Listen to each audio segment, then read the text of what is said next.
이 찬송가는 교회 예배 때 말고도 좀 들어본 적이 있으시나요? 예. 지금 영국 국가입니다. 예, 아마도 여러분들 엘리자베스 여왕의 그 장례식을 유심히 지켜봤다면 이 노래가 불려집니다.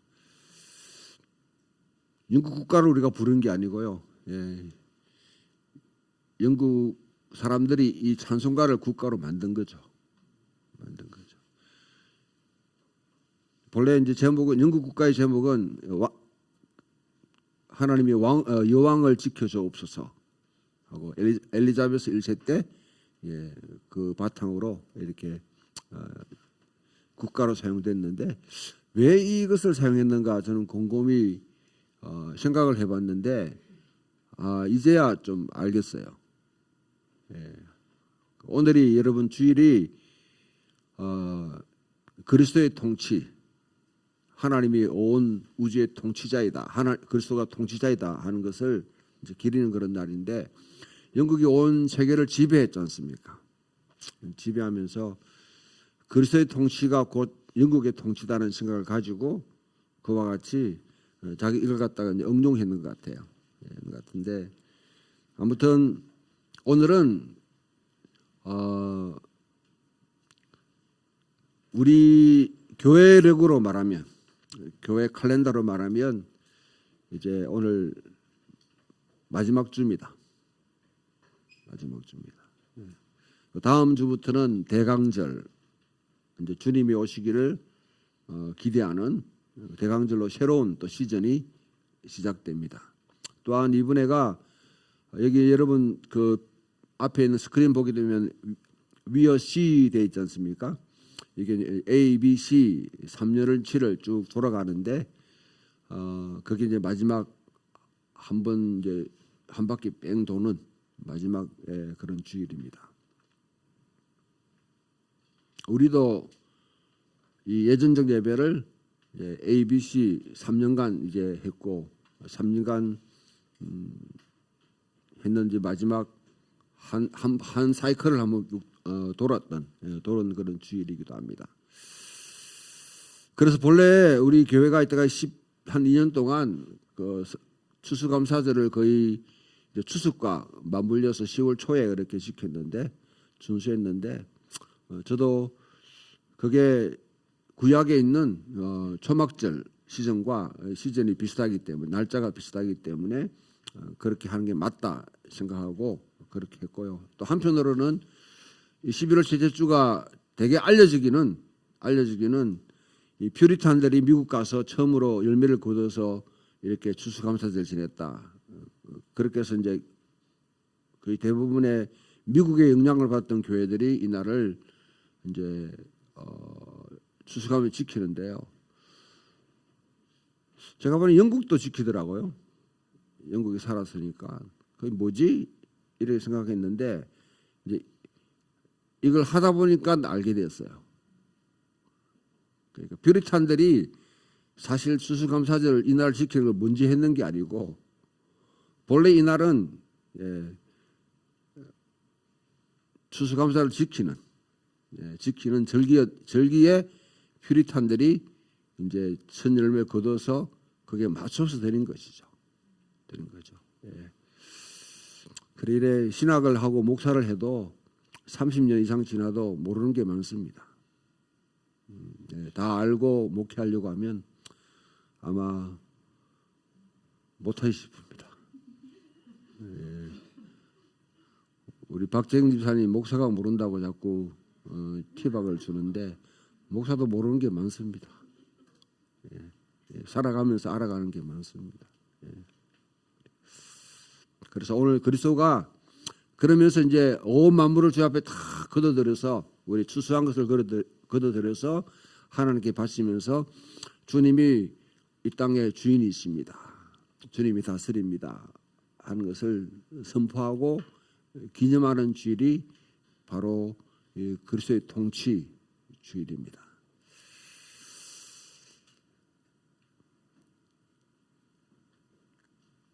오늘 읽었던 본문 가운데 먼저 보면 우리 그 누가복음 23장에 나오는 이 예수님 십자가에 돌아가실 때 장면이 기록되어 있습니다. 저는 이 본문을 탁 받아들고 굉장히 당황스러웠어요. 아니 이거 십자가를 갖다 지금 이렇게 본문을 지금 올려놓으면 어떻게 해석하라는 말인지 어떻게 읽으라는 말인지 아주 당황스러웠습니다. 예.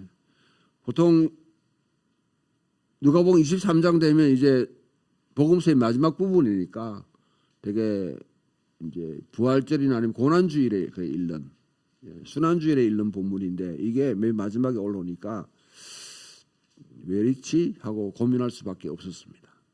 근데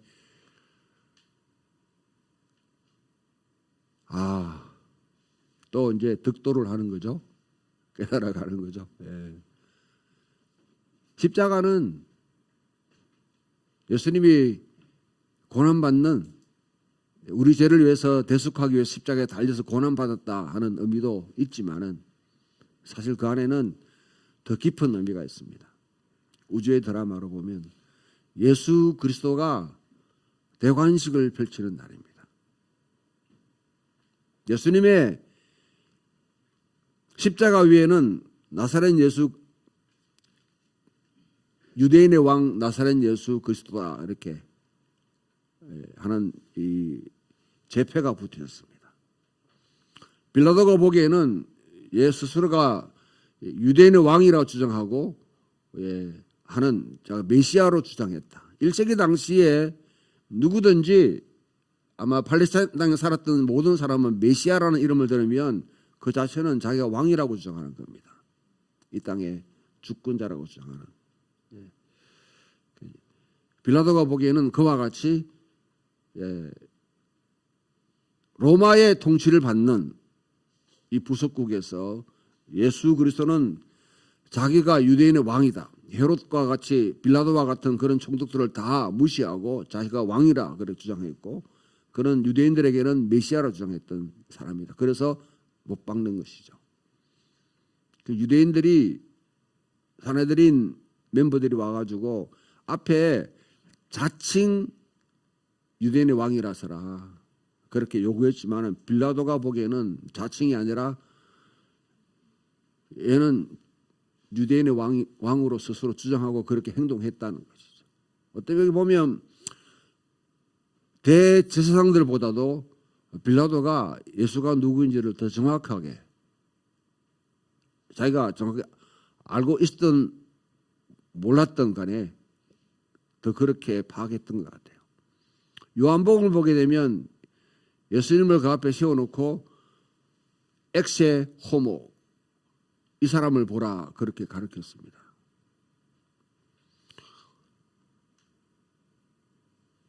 우리가 보면 한 사람을 세웠구나 이렇게 생각하지만은 그러나 그 앞에 아주 요한이 말하는 아이러니가 있습니다.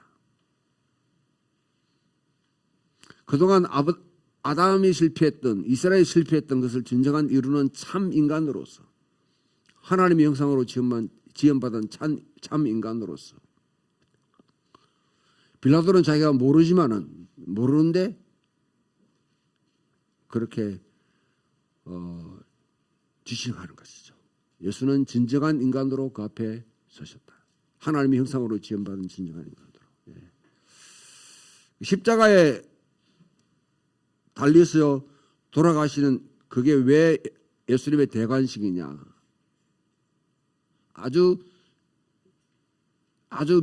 이렇게 밀착된 하나의 어떤 그림을 우리가 드라마를 볼 수 있는데요. 자, 여러분들 보면 되게 제수가 있고 예수님의 십자가에 달리는 장면 예수님이 앞에 가고 뒤에 군병들이 막 하고 뒤에 무리가 막 쭉 따르잖아요. 그리고 그를 집행하는 모든 사람들이 주시하면서 쭉 따라갑니다. 그래서 이때는 보면 예수는 제수죠, 제수. 모든 죄가 그에게 다 덮어 씌워지고 십자가에 달려 죽습니다. 근데 사실 예수님이 죽으셨지만은 하나님은 예수에게 모든 죄를 다 집중시키는 것이죠. 인간의 모든 죄를. 그리고 그 죽은 십자가 예수님에게서 죄를 심판하는 겁니다. 인간의 죄를. 이 세상의 모든 죄를 심판하고 예수는 그를 십자가에서 죽음에서 살리셨다. 여기서 하나님의 반전 드라마가 일어납니다. 세상의 모든 죄가 거기서 정죄를 받고 패배를 당하고 죄를 짓게 만들었던 사탄이 결정적인 패배를 당하게 되고 이제 예수님 십자가에 살아나심으로 인해서 사망의 권세가 깨트림 받고 예수가 진정으로 참 아담, 참 이스라엘이 되셔서 이제 새로운 창조가 시작되는 그 물길을 열으신 것입니다. 그래서 십자가는 새로운 출애굽 사건입니다. 예수님이 이렇게 해서 이사야서라든지 구약의 후대 모든 무론들이 계속 가고 여러분 성경을 읽어보게 되면 특히 구약이나 신약의 밑바탕에는 출애굽 이야기가 항상 메아리치고 있습니다. 메아리치고 있습니다. 그걸 듣지 못한다면 이 말씀들이 제대로 부각되지 못하는 거죠. 그리고 더 건너로 가게 되면 죽은 예수를 하나님이 살리셨다는 것은 바로 그것은 새로운 창조가 시작됐다는 것입니다. 예수님이 십자가에 죽고 살아나기 전까지는 그전에도 나사로 같은 사람 또 야이로의 딸 같은 사람이 죽고 살아났어요. 구약에서도 수냄 여인의 아들이 죽어서 살아났습니다. 그런데 성경은 그것을 부활이라 하지 않습니다. 그것을 다시 살아났다 하지 않습니다. 그는 그냥 소생했는 것이죠. 예수님이 살아나신 그 몸은 전혀 다른 몸, 육신인데 전혀 다른 몸, 변형된 몸, 시간과 공간을 초월하는 몸이 그 한 몸이 인류 전체 우리 온 하늘에서 보면 온 지구상에 새로운 사기 한 개 탁 올라오는 거죠. 그게 새로운 생명, 새로운 창조가 시작된 겁니다. 그 생명이 이제는 예수를 믿는 자마다 이제 파급되기 시작하는 것이죠. 그런 점에 보게 되면 바울은 스프 전파자입니다. 코로나를 갖다가 막 퍼뜨렸던 사람처럼. 예수님의 사도들은 그 바이러스를 이 새 생명의 바이러스를 온 곳에 지금 막 전파하고 있는 것이죠. 그 새로운 창조가 예수님의 십자가의 죽음과 부활에서 일어났다. 그리고 보좌에 승천하셨다는 것은 하나님 보좌 우편에 승천하셨다. 우리가 늘 고백하는 것인데 여기도 성경의 여러 가지 시편 8편이나 아니면 시편 110편이나 다른 7편과 같은 이 말씀들이 쭉 밑에 깔려 있습니다만은 결국 하나님만이 유일하게 왕이라고 유대인들이 고백했는데 거기에 다른 7장 또 시편 110편 8편과 같이 예수님이 옆에 함께 같이 앉아 있는 것이죠. 제가 이 자리에 혼자 있는데 옆에 누가 같이 앉아 있는 거예요. 오른편에.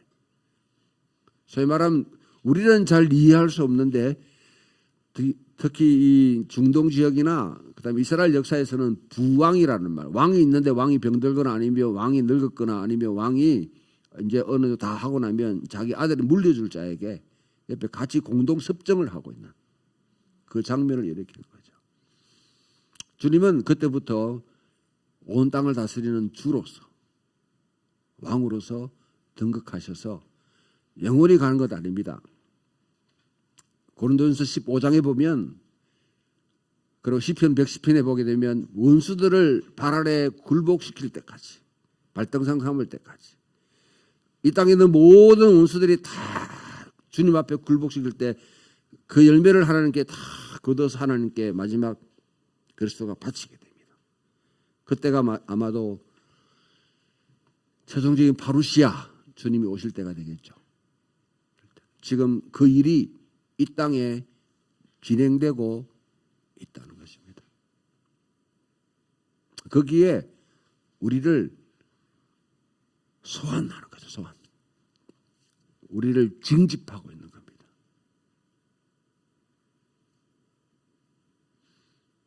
단순히 예수 믿고 죽으면 천국 가게 하기 위해서 우리를 부르셔서 그와 같이 십자가에 돌아가시고 하신 것이 아니라 새 생명을 얻은 몸으로 이 땅에서 그리스도가 통치하는 그 일에 참여해서 악한 권세를 무너뜨리는 그 일을 하도록 우리를 초청하신 것입니다. 그래서 오늘 읽었던 본문에 보면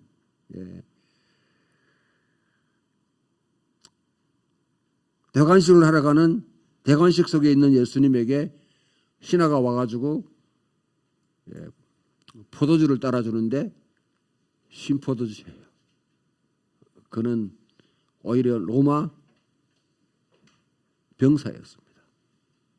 황제에게 잔을 따라줘야 될 사람이 지금 십자가에 달린 유대인의 왕에게, 진정한 왕에게 잔을 따라주고 있는 것이죠. 하나의 복음서 기자가 만들고 있는 아주 미묘한 그런 패러디가 여기에 들어 있습니다. 양편의 강도가 서로 이야기하는데 한 강도가 오늘 나를 기억하소서 하니까 오늘 내가 나와 함께 낙원에 있으리라. 낙원은 성경에 단 한 번만 나오기 때문에 뭔지 잘 이해하기 힘들어요. 아무튼 최종적인 파루시아가 이르기 전에 하나님의 구원받은 백성 의로운 자들이 새 힘을 얻고 새롭게 되는 그 장소라고 생각합니다. 그곳에 목적은 낙원에 가는 게 목적이 아니라 그 다음 이루어질 새하늘과 새 땅이 목적지인 것이죠. 그래서 왕위를 받으러 가는 자가 옆에 있는 다른 친한 그런 부하에게 어떤 약속을 하는 것처럼, 그래 내가 왕위 받으면 나한테 뭐 줄게 약속하듯이 그 모습을 연출하고 있습니다. 예레미야 본문을 읽어보면 여러분 여기에 양떼를 흩어지게 하는 목자들에게 화가 있으리라. 양떼를 멸함이 흩어지게 하는 목자에게 화가 있겠다, 그렇게 선포합니다. 이스라엘 사회에서 목자라는 것은 누구냐면 왕을 의미합니다. 왕. 하나님께서 양을 돌보라고 맡기신 그런 목자인데 오히려 그 양떼를 흩어버렸다. 유배를 가게 만들었던, 이스라엘이 포로로 잡혀가게 만들었던 시드기야와 같은 그런 왕들, 요야긴 같은 양들, 요야긴 이런 왕들이 하나님의 이름으로 통치한다면서 사실은 그 백성을 다 흩어버렸다. 예수님 당시에 말하게 되면 이들은 삭군들입니다. 삭군들. 예수님 요한복음에서 삭군은 어려우면 도망쳐요. 책임지지 않습니다. 자기 상만 챙기면 되니까. 자기 이익만 챙기면 되니까. 그런데 진정한 목자는 그 양떼를 위해서 자기 목숨을 버리기까지 지키고 보호한다는 것입니다.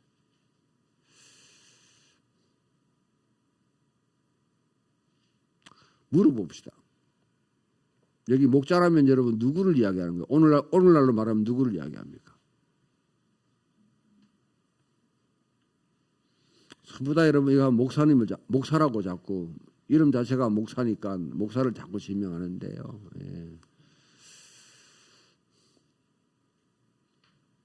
그렇게 생각하면 여러분 스스로가 중세 시대에 살고 있는 사람입니다. 종교개혁을 여러분들이 인정하지 않는 사람입니다. 성경은 우리 모두가 왕 같은 제사장이라고 했습니다. 종교개혁이 외쳤던 기시도 만민 제사장설이죠. 앞에 있는 목사에게만 제사장 만들어 놓고 몰빵시키지 마세요. 그러면 여러분 편하게 하고 여러분과 부리며 앞에서 제가 어떻게 여러분 감동 주면 뭐 그거로 이러면 족하면 여러분들은 종입니다. 노예입니다. 노예. 목회자의 노예가 되는 거예요.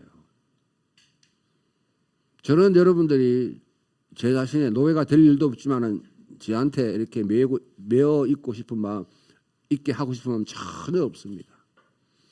내 메시지 안 들으면 뭐 못 살겠다, 은혜 없다 그런 생각 들게는 하고 싶은 마음이 전혀 없습니다. 여러분 한 사람 한 사람이 살아나기를 바라요. 여러분 한 사람 한 사람이 하나님 앞에서 말씀과 기도 가운데 성결하게 지고 살아갈 수 있는 힘을 갖는 게 그게 목회자로 제가 해야 될 일이라고 생각합니다. 그렇기 때문에 결코 죄송하지만은 일반 다른 목사들과는 다를 겁니다. 과잉 서비스는 하지 않습니다. 여러분 노예로 삼거나 아니면 게스라이팅이라는 말 들어보셨죠? 여러분 설교 들으면요, 한 사람의 설교만 주구장창 들으면 게스라이팅 될 수 있습니다. 얼마든지 조작 가능해요. 거기에 속지 마십시오.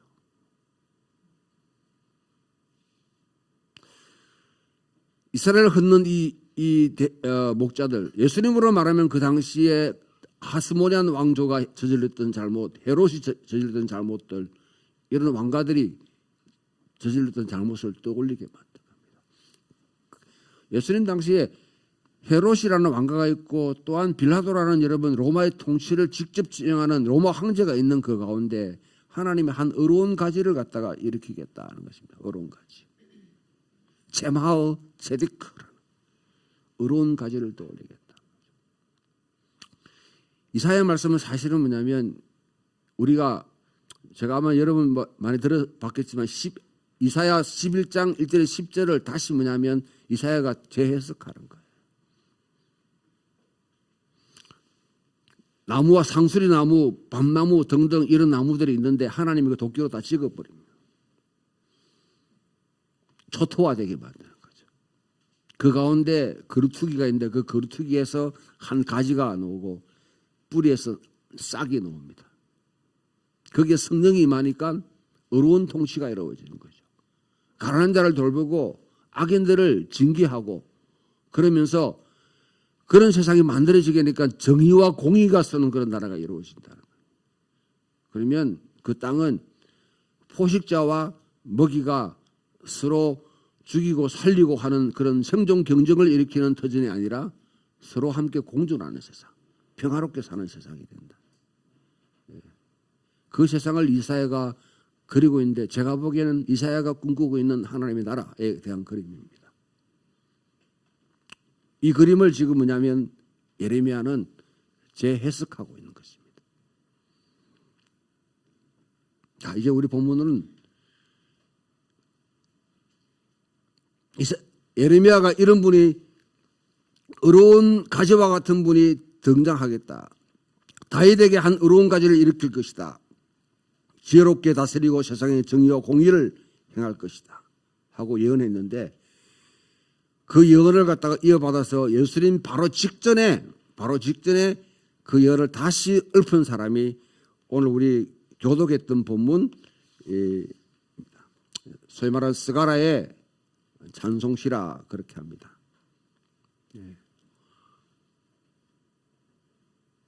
음악으로는 베네딕투스라고 그렇게 해서 이 누가복음에 1, 2장에 나와 있는 4편의 이런 찬송시가 있는데 그 가운데 세례요한의 아버지 사가랴가 이제 눈을 뜨고 하나님 앞에 찬양했던 자기 아들, 소중한 아들 세례요한을 품에 안고 불렀던 찬양이 바로 이 찬양입니다. 근본적으로 말하면 앞에 이사야나 예레미야가 예언했던 걸 다시 이어받으면서 그 예언을 하나님이 이제 성취할 때가 되었군요. 이 아이여 너는 그의 앞에 뭐냐면 길을 예비하는 자가 되라. 이사야 40장에 말했던 바와 같이 광야에 외치는 자의 소리로 주의 길을 예비하는 자로서 그와 같이 일어서겠다. 하나님이 이스라엘 아브라함이 하시던 약속들, 모세에게 하시던 언약들, 다윗에게 했던 언약들을 잊어버린 줄 알았는데, 망각한 줄 알았는데 하나님은 기억하고 계셨군요. 그리고 드디어 지금 그 일이 성취될 때가 되었습니다. 그가 오게 되면 어떻게 되느냐? 돋는 해가 우리 가운데 쭉 떠오른다. 이 광경은 돋는 해라는 것은 여러분 여명을 우리에게 말해줍니다. 여러분들이 일출이라는 장면을 갖다가 혹시 직접 한번 보신 경험이 있으시죠? 어디 가서 그렇게 보셨습니까?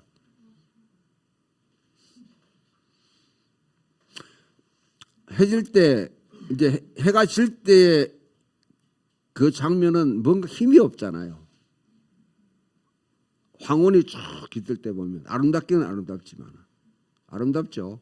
대구도 한번 보게 되면 참 그 노을이 정말 아름다운데요. 그런데 바다에서 가가지고 바다에서 치고 올라오는 그 해를 보게 되면 마치 웅비한다는 말이 참 실감이 날 정도로 깨뚫고 오는 거죠. 내가 새벽을 깨우리로다. 새벽이 나를 깨우지 우리가 어떻게 새벽을 깨워요? 근데 데이브레이크, 어둠을 깨뚫고 오면서 빛을 비춰주게 되면 그 안에 있는 사람들이 의와 평강의 길로 걸어간다. 그날이 세례요한은 바로 그걸 준비하는 자라. 예배하는 자. 그것을 기대합니다.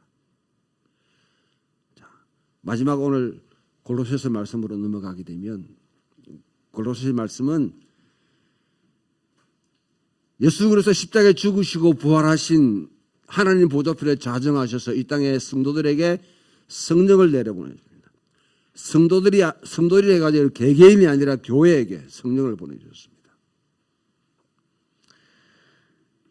그 근본적인 목적은 예수 그리스도가 통치하는 그 일에 우리가 함께 참여하면서 우리가 분깃이는 거죠. 분깃이는 것이죠. 대통령이 되게 되면 거의 제가 보는 수많은 여러분 일자리가 막 임명을 해야 될 그런 상황이 있죠. 그와 같이 주님이 십자가에 하나님 보좌편에 자정하셨다는 것은 그냥 예수님 올라가셨구나 그게 아니고요. 자정하신 주님은 이 땅에 있는 하나님의 백성들에게 이제는 분깃을 나눠주는 거예요. 자기 자신이 누릴 수 있는 분깃을. 야, 니는 경상도 다스리라. 니는 대구 다스리라. 니는 제주도 다스리라. 이러면서 분깃을 나눠주는 거예요. 어떤 분깃을 받았습니까? 받고 싶은 거 말고 그게 땅도 되겠지만 또한 영역도 정치, 경제, 사회, 예술 등등 여러 영역에 우리에게 주시는데 왜 그러냐? 우리를 흑암에서 건져내사 우리를 사랑하는 이의 아들의 나라로 우리를 옮기셨으니 이 메타포는 이 언유는 출애굽의 메타포죠. 언유죠. 바로에게 억압받고 그와 같이 참 종로로 타는 거기서 그걸 건져내 가지고 이제는 가나안 땅에 유업이 있는 땅으로 우리를 인도하신단 말이죠. 그를 골로새서는 이제 새로운 창조가 일어났으니까 암흑의 죄와 사망의 근세로 다스리는 그 권세수를 갖다가 불러내어서 우리를 그와 같이 그의 사랑하는 아들의 나라로 옮기셨다. 그럼 이 땅에 진정한 왕은 누구인가? 통치자는 누구인가?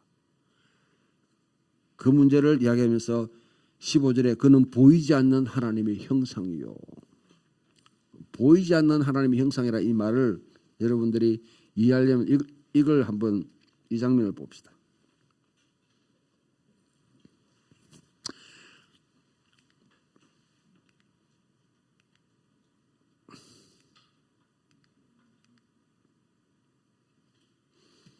골로새 근처에 골로새는 지금 고각적으로 발굴이 안 됐어요 아직까지.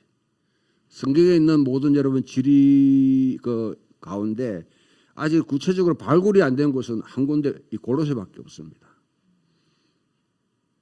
왜 그런지 잘 모르겠어요. 아무튼 여기에 지금 뭐냐면 가까이 있는 우리로 지금 걸어가면 영천 정도 되는 그런 거리에 있는 도시가 이 아프로디시아스, 아프로디테를 숭배하는 이름으로 일컫는 이 도시에 세바스티안이라는 것은 아우스티움 해서 이제 신을 경배하는 그런 전당이 쭉 있는데요. 한쪽에는 여기 있는 여러분 아주 삼층으로 되어 있는 그곳이 지금 남아있는 그곳은 로마 황제와 로마의 이야기, 로마의 신화가 쭉 이렇게 묘사되어 있습니다. 거기에 그 다음에 저 밑에 지금 다 허물어져 있는 그곳은 로마에게 정복당했던 나라들, 브리타니아, 스페인, 아르메니아 등등 굴욕당했던 이 나라들이 쭉 이렇게 부각되어 있습니다. 아프로디시아스는 뭐였냐면 로마의 최고의 조각학교, 형상을 만드는 학교가 거기 있었어요. 이미지를 계속 만들어내는 곳입니다. 이 중간에 여러분 쭉 통과하면서 이 사람들이 뭐가 새겨지겠습니까? 로마가 이룬 위대한 업적들, 그리고 한쪽에는 에스네, 열방이 그 앞에 복종했던 것. 그러면 왔다 갔다 하면 할수록 그 가운데 이 세상에 지배하는 자는 누구다? 로마 제국이고 로마의 황제라는 거죠. 네로라든지 클라우디우스라든지 아우구스투스라든지 이런 이제 황제들이 이뤘던 업적들을 쭉 나열시키면서 그 앞에 복종했던, 네로가 아르메니아를 정복하고 클라우디우스 황제가 브리타니아를 정복했던 그 장면을 생생하게 그대로 다 모시하고 있습니다. 그 가운데는 트로이의 목마 아시죠? 호모의 아이네아스 이야기로부터 비롯해가지고 거기서 로마 이야기가 시작돼요. 그 탈출한 아이네아스가 결국 10년간의 우여곡절을 겪은 끝에 어디로 도달하냐면 로마의 팔레티노 이제 언덕에 와서 거기서 괴물을 죽이고 로마가 건국되는, 로마의 건국 신화가 거기 시작됩니다. 그런데 사실 보면요, 얄팍한 나라예요. 그 당시 로마 제국은 역사가 불과 300년밖에 안 되는 나라입니다. 오늘 미국이 어때요? 불과 한 300년 채 안 됐죠. 뿌리가 깊지 않는 나라예요. 이런 나라일수록 자기 나라를 갖다가 아주 그냥 이렇게 꾸미는 그런 내러티브들, 이런 걸, 신화를 계속 생산해냅니다. 미국의 신화를. 그것을 로마도 그걸 갖다가 만들어내는데, 지금 이 장면은 뭐냐면 그 앞에 만약에 바울이 탁 섰다고 그러면 어떻게 해요? 발장을 탁 끼고, 글쎄 예수 그리스도는 보이지 않는 하나님의 형상이에요. 이런 것들 모두를 갖다가 아주 그냥 패러디로 만들고 짝퉁으로 만들고, 진정한 이 땅을 통치하는 분이 누구인지, 그분이 바로 십자가에 죽으시고 부활하신 예수 그리스도라는 것입니다. 오늘 읽었던 본문에 보게 되면 땅에 보이는 것과 보이지 않는 것과 왕권과 주권과 통치자와 권세, 로마 제국 아래에 있는 모든 여러분 고위 관직들, 소위 왕이라고 하는 사람들, 이런 사람들을 다 뭐냐면 너가 예수님이 창조하신 피조물이야. 피조물 불과해. 마지막으로 이 본문을 읽으면서 우리가 이제 그리스도가 몸인 교회의 머리다 했을 때 뭘 의미하느냐?